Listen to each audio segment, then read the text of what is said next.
Muy buenas tardes a todos. Vamos a dar inicio a la clase del día de hoy, continuando con el sistema respiratorio.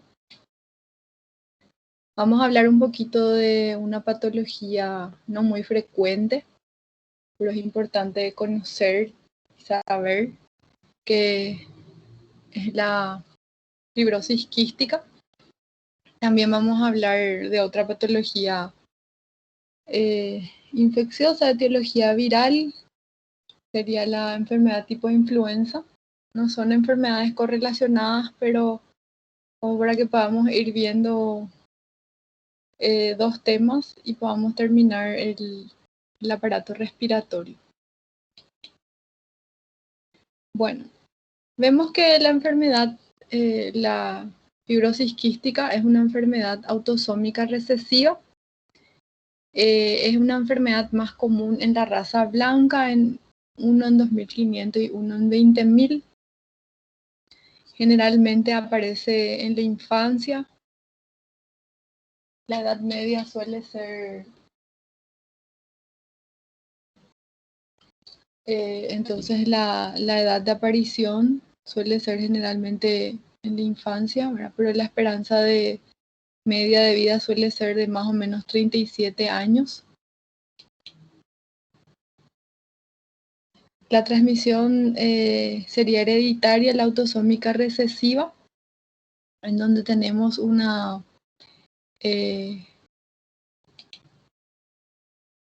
no sé qué pasó.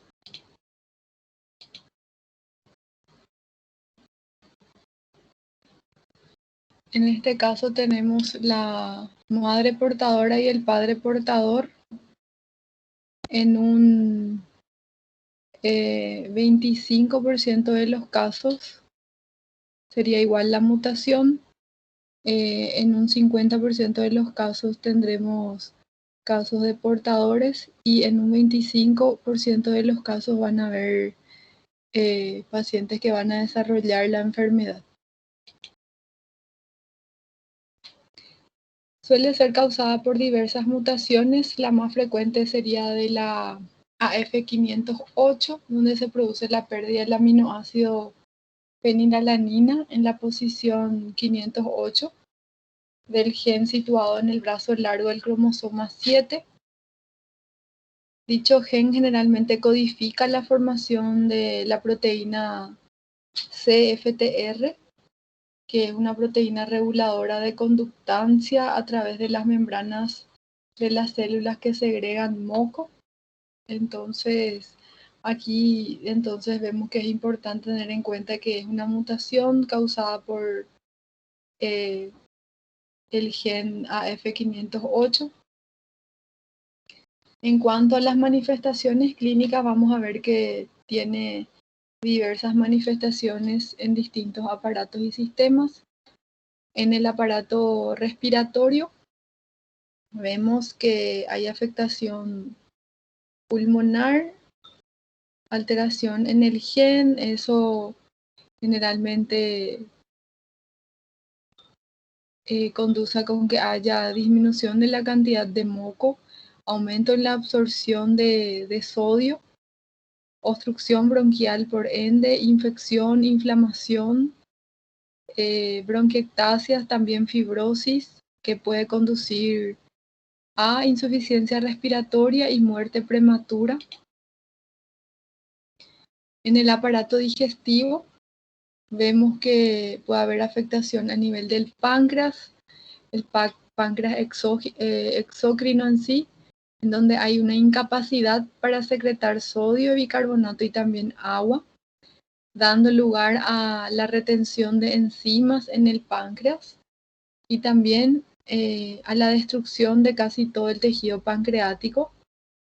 También en el epitelio intestinal, por la falta de secreción de cloro y agua, entonces se altera la capacidad para limpiar las mucinas secretadas y también otras moléculas de las criptas intestinales.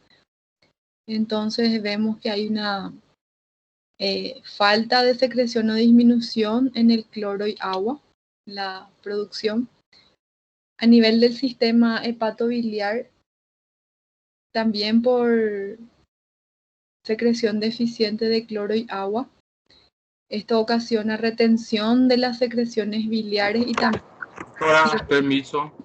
¿Sí? Su slide no está pasando. ¿No? No.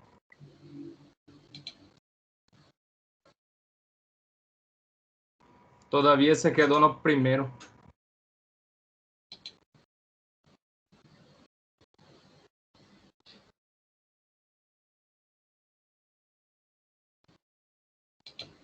Ahí también.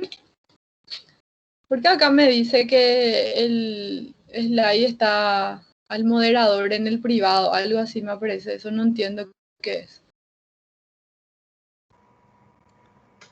Eu acho que tem negócio aqui em cima escrito assumir o controle. Sí, ya, ese ya puse. Agora passou. Bueno.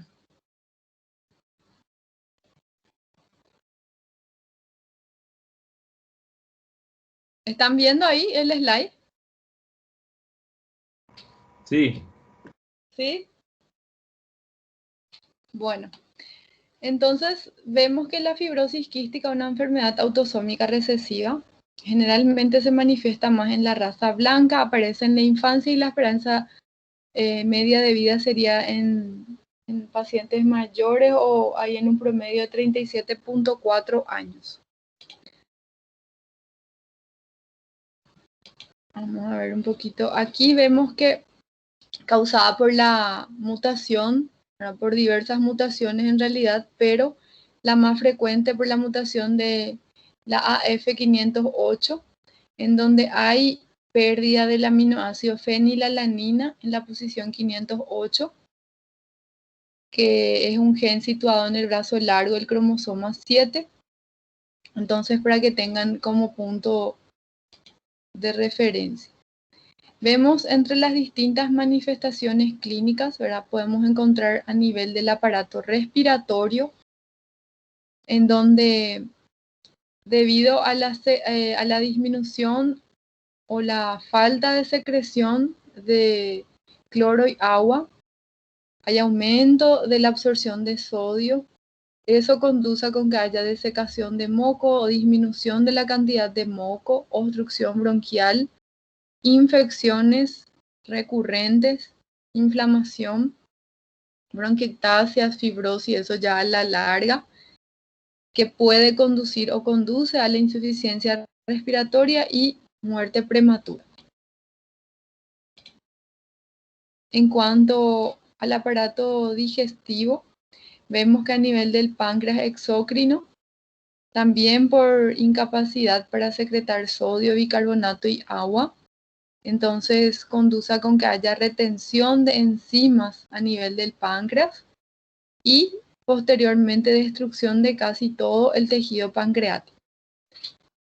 En el epitelio intestinal también por la falta de secreción de cloro y agua se ve alterada la capacidad para limpiar las mucinas secretadas y también otras moléculas a nivel de las criptas intestinales. En el sistema hepatobiliar vemos que hay una secreción también deficiente de cloro y agua, ocasiona con que haya retención de las secreciones biliares y también cirrosis biliar a nivel local. En la vesícula biliar, incapacidad de secreción de sal y agua, conduce con que haya colestasis crónica, como la colelitiasis. En realidad, todo se debe a la disminución o la incapacidad de secreción de cloro y agua. A nivel de las glándulas sudoríparas, generalmente los pacientes secretan una cantidad casi normal de sudor hacia la sino glandular, pero lo que ocurre es que son incapaces de absorber el cloruro de sodio del sudor y esto conduce a con que no haya absorción de cloro. En cuanto a las manifestaciones clínicas en sí, son diversas. Generalmente los pacientes presentan signos y síntomas ya en la infancia. En un 20% eso se puede ya desarrollar en las primeras 24 horas de vida con obstrucción en el aparato digestivo, denominado el hilo meconial. En realidad, en ese caso es difícil hacer el diagnóstico. Otras manifestaciones también que se pueden ver durante los primeros 2 años de vida son las infecciones respiratorias. Y en un grupo menor de pacientes se diagnostican después de los 18 años de edad, en un 5% de los casos. A nivel del aparato respiratorio, en cuanto a las manifestaciones clínicas, vemos que suele ser frecuente que ocurran enfermedades de las vías respiratorias superiores. En este caso, generalmente ocurre también como todas las enfermedades de vías respiratorias en invierno, la sinusitis crónica, así como la presencia de pólipos nasales también. En las vías aéreas inferiores, generalmente el síntoma y primer síntoma suele ser la tos, que con el tiempo esto se hace continuo. Generalmente es productor de un esputo viscoso, purulento y a menudo verdoso. Esto ya a nivel de vías aéreas inferiores.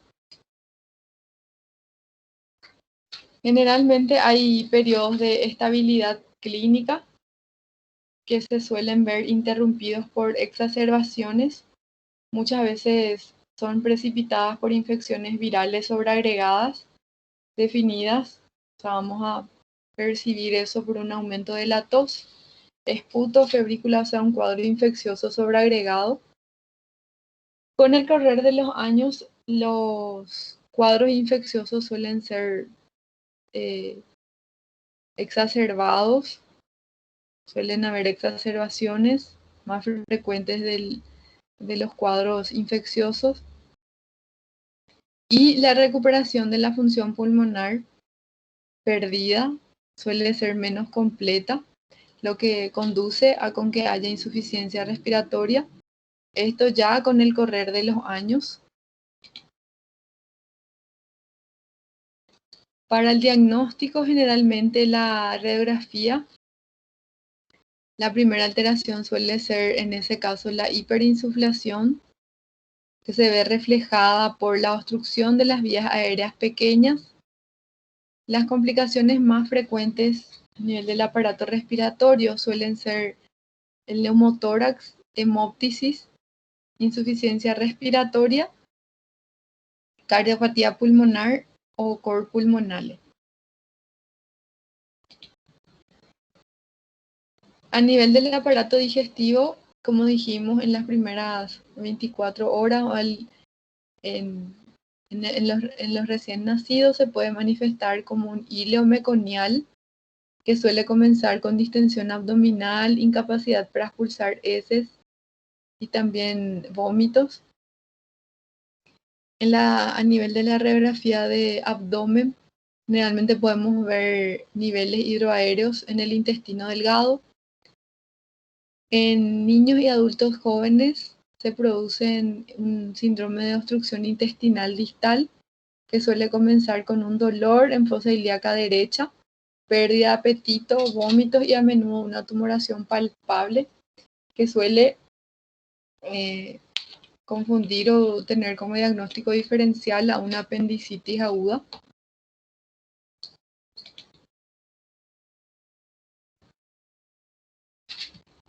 En un 90% o más del 90% de los casos, los pacientes desarrollan una insuficiencia pancreática exócrina, por ende, generando deposiciones frecuentes, voluminosas y fétidas.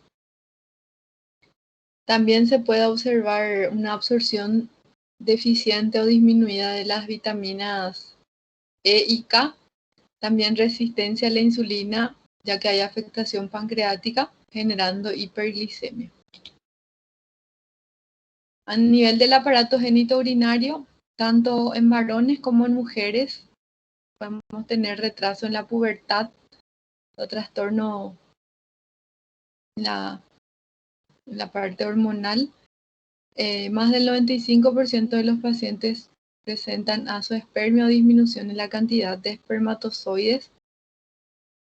Alrededor del 20% de las mujeres suelen ser estériles. En la mayoría de los embarazos se logran lactantes viables. Las mujeres portadoras de fibrosis quística sí pueden amamantar de forma normal a sus hijos, o sea que no hay problema con la lactancia. El diagnóstico en sí hacemos por las manifestaciones clínicas, en realidad como para tener por lo menos una sospecha diagnóstica, donde tenemos la enfermedad sinopulmonar, o sea que correlación entre una sinusitis crónica y también afectación pulmonar, y eso suele ser crónico. A eso acompañado de afectación pancreática, mal desarrollo pondoestatural con respecto a la estatura del paciente y antecedente de algún hermano con fibrosis quística, o sea que en la familia.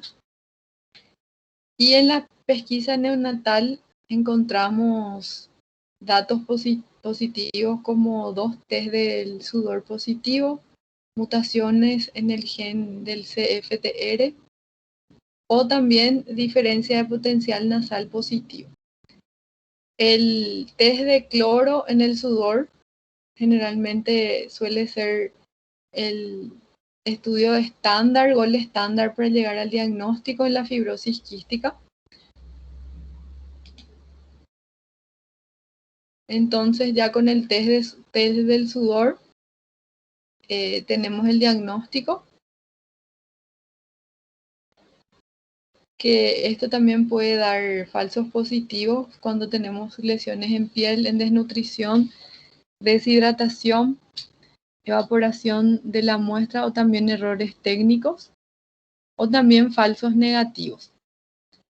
La concentración alta de cloro en el sudor es un dato patognomónico, entonces cuando encontramos, tenemos manifestaciones clínicas, sospecha, diagnóstico y con el estudio del test del sudor con concentraciones altas de cloro se hace el diagnóstico.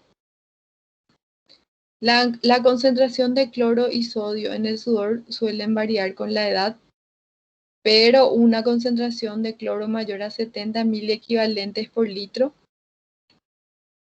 podemos con esto permitir distinguir a la fibrosis quística de otras neumopatías. El tratamiento en sí sería favorecer la eliminación de las secreciones y también controlar la función pulmonar, proporcionar una nutrición adecuada y evitar con que haya obstrucción intestinal. En el caso de la neumopatía en sí o la afectación pulmonar, en un 95% de los casos los pacientes suelen fallecer por complicaciones como resultado de una infección pulmonar sobreagregada. Generalmente se debe facilitar la eliminación progresiva del moco adherente y también y también utilizar antibióticos para reducir la cantidad de bacterias que suelen estar presentes en los pulmones de estos pacientes. Entonces aquí más bien ya sería poder facilitar la eliminación del moco adherente y también utilizar antibiótico como para tratar la infección sobreagregada. ¿Cómo generalmente se podría eliminar el moco adherente? Eso con los ejercicios respiratorios, inhalación con solución salina hipertónica. Entonces, con los ejercicios respiratorios y con la nebulización con solución salina hipertónica, esto haría con que se pueda eliminar con mayor efectividad el moco adherente. También los glucocorticoides orales disminuyen la inflamación de las vías respiratorias, pero por las complicaciones o los efectos colaterales que podrían tener, entonces su uso prolongado es bastante limitado. Las complicaciones pulmonares que se podrían encontrar serían atelectasias, neumotórax, hemóptisis, pero generalmente las de mal pronóstico y que conducen a alta mortalidad serían la insuficiencia respiratoria y el cor pulmonale. El único tratamiento en sí eficaz cuando el paciente está en insuficiencia respiratoria, un paciente con fibrosis quística, sería el trasplante pulmonar. Los demás tratamientos serían nada más tratamientos paliativos. A nivel del tubo digestivo, el aparato digestivo, mantenimiento de la nutrición, primeramente.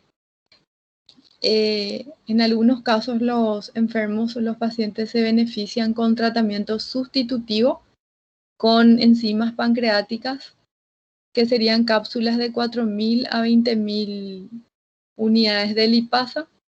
También suplementos vitamínicos, vitamina E, K, y para la hiperglicemia, la insulina, en el caso de afectación pancreática importante.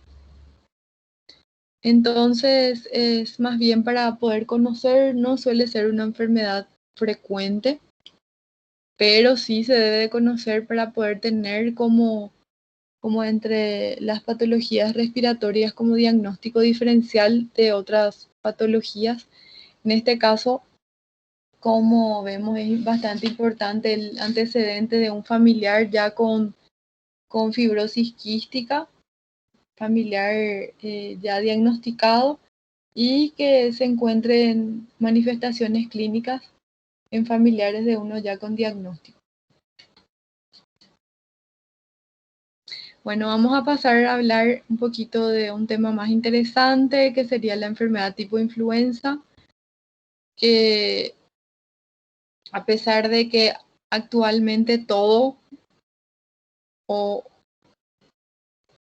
en la mayoría de los casos todo se sospecha actualmente que sea de COVID, pero tampoco podemos olvidar de esta patología y tampoco podemos descartar como diagnóstico diferencial en las enfermedades del aparato respiratorio. La enfermedad tipo influenza, que como ya su nombre lo dice, es causado por el virus de la influenza, en donde las manifestaciones clínicas suelen ser bastante similares con otras patologías causadas por virus. Definimos como la aparición súbita de fiebre mayor a 38 grados, en este caso fiebre constatada, tos o dolor de garganta en ausencia de otras causas. La infección suele ser más frecuente en brotes y también en epidemias, principalmente durante el invierno. También a los síntomas, como dijimos, de fiebre, tos, dolor de garganta, van asociados síntomas de compromiso del estado general como cefalea, mialgias, artralgias, decaimiento del estado general, o sea, debilidad. También esto asociado a síntomas de vías aéreas superiores o inferiores. Entonces, vemos que tenemos síntomas respiratorios y también síntomas generales. En la población general suele ser una enfermedad autolimitada, que generalmente cura sin algún tratamiento, que sería en este caso la influenza no complicada, en tanto que en la población de riesgo aumenta la morbimortalidad, en este caso ya la influenza complicada.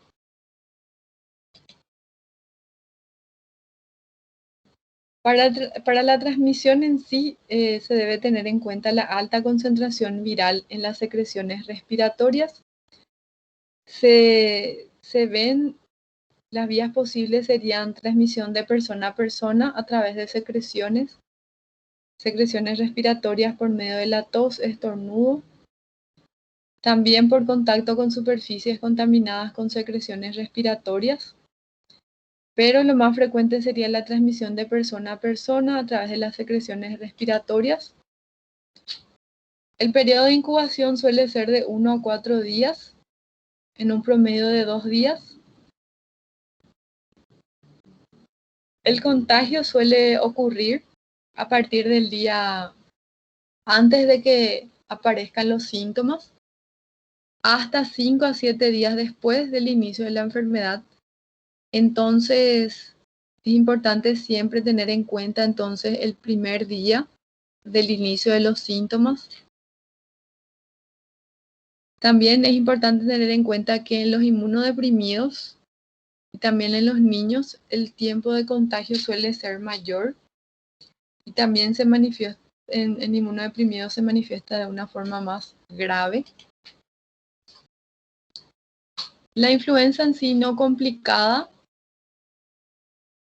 vemos que se ven en realidad en pacientes sin comorbilidades.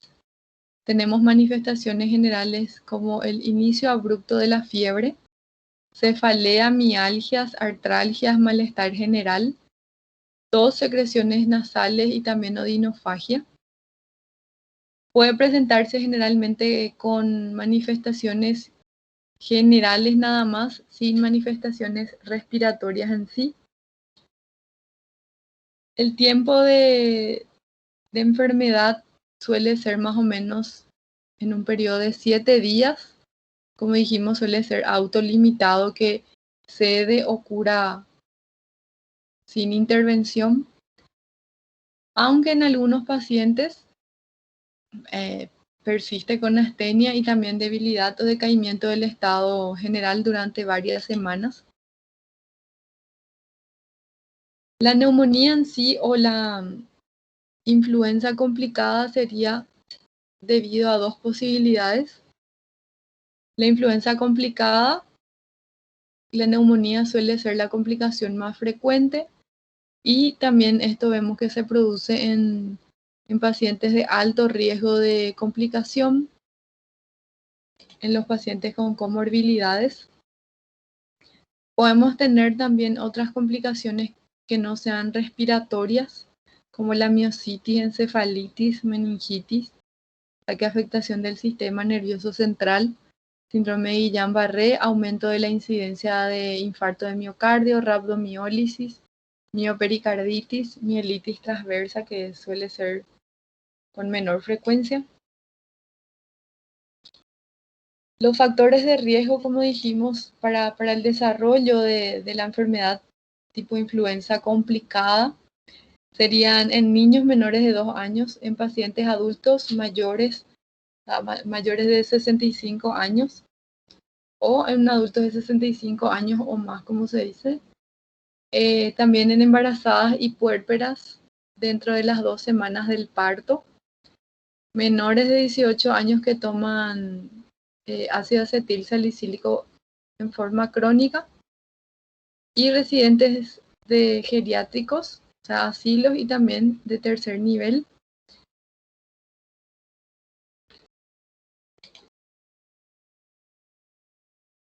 Pacientes con enfermedades crónicas, en realidad los que tengan comorbilidades, pacientes con enfermedades respiratorias crónicas, enfermedades cardiovasculares, las neurológicas, hepatopatías crónicas, la insuficiencia renal crónica en diálisis, enfermedades oncológicas, inmunodeprimidos, pacientes con VIH. En realidad, estas son patologías de base para la mayoría de las para manifestaciones de gravedad. Generalmente, al inicio de la enfermedad se debe de evaluar la presencia o no de signos de severidad. Si el paciente presenta dificultad respiratoria, hipotensión, taquicardia o taquipnea, neumonía en sí por la semiología o también mediante los estudios complementarios como la radiografía de tórax, alteración del estado de conciencia, hipoxemia, o sea que la saturación por oxímetro de pulso entre 95 o menos.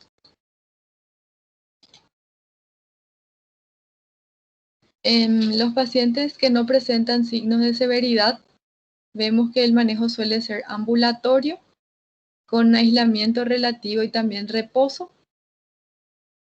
Y también el paciente puede ir en ese caso con signos de alarma para una consulta inmediata en el caso de que aparezcan síntomas graves. Posteriormente se realiza un control en 48 a 72 horas y tener un control estrecho de los pacientes con factores de riesgo. Y sería una enfermedad de notificación obligatoria.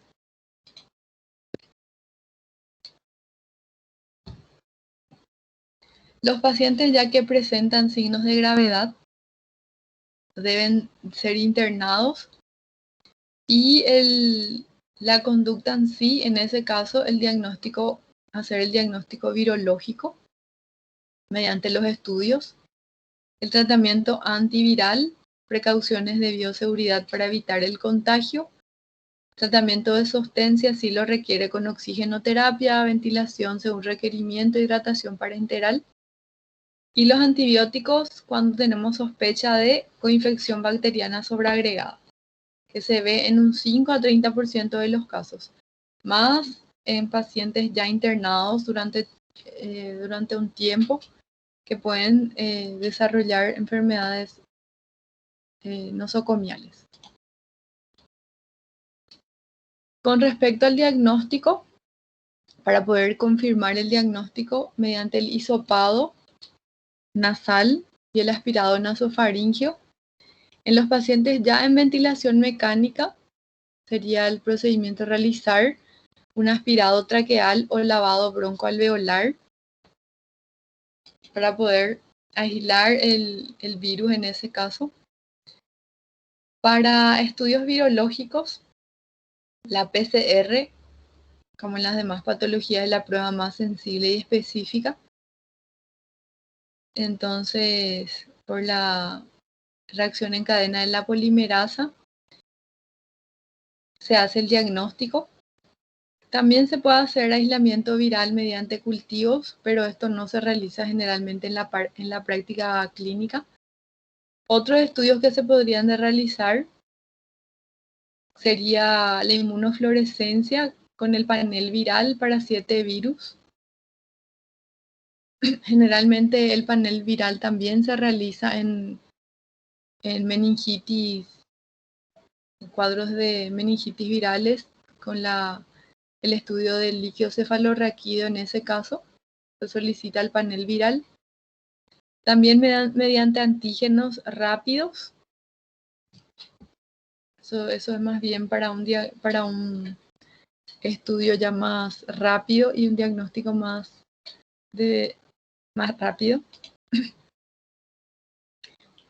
Vemos que las pruebas negativas no descartan el diagnóstico en sí, o sea que las pruebas pueden dar falsos negativos. Generalmente cuando tenemos un panel viral negativo o también otra prueba rápida negativa, lo ideal sería detener el PCR para los pacientes internados. Se debe de realizar en ese caso. No se debe esperar la confirmación de influenza en sí por los exámenes laboratoriales para tomar ciertas decisiones en el tratamiento de los antivirales con los antivirales en ese caso. O sea que en este caso ya nos vamos a basar en la sospecha diagnóstica por las manifestaciones clínicas. El tratamiento antiviral en sí suele ser indicado a pacientes con factores de riesgo, pacientes que ya tengan la enfermedad tipo influenza complicada, con síntomas de 48 horas o menos para los ambulatorios. Y en caso de los pacientes internados se trata independientemente del tiempo de evolución. En embarazadas, en cualquier trimestre suele ser beneficioso para la prevención de la insuficiencia respiratoria y también la muerte. Incluso en la administración tardía, que sería 3 a 4 días más o menos después del inicio de la enfermedad. El tratamiento en sí sería el oseltamivir, que vienen en cápsulas de 75 miligramos cada 12 horas durante 5 días. Entonces, siempre cuando estamos ante una sospecha de enfermedad tipo influenza, lo ideal sería iniciar el tratamiento, que sería con oseltamivir 75 miligramos cada 12 horas durante 5 días. La prolongación del tratamiento en sí, más de 5 días, se ve individualizado de acuerdo a cada paciente.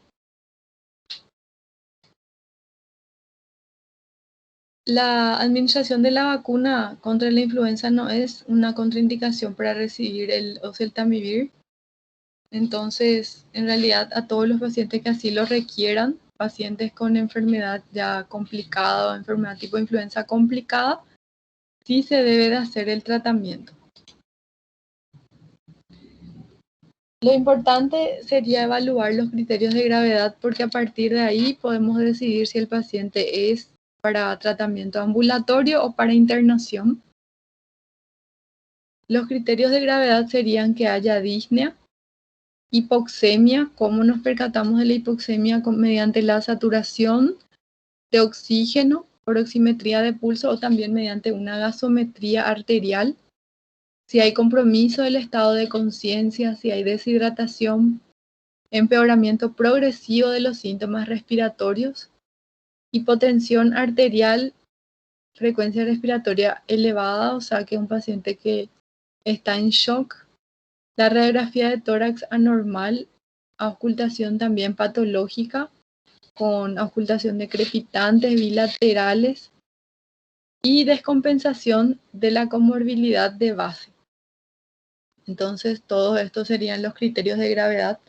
En realidad, estos son criterios de gravedad para cualquier tipo de patología o cualquier patología respiratoria.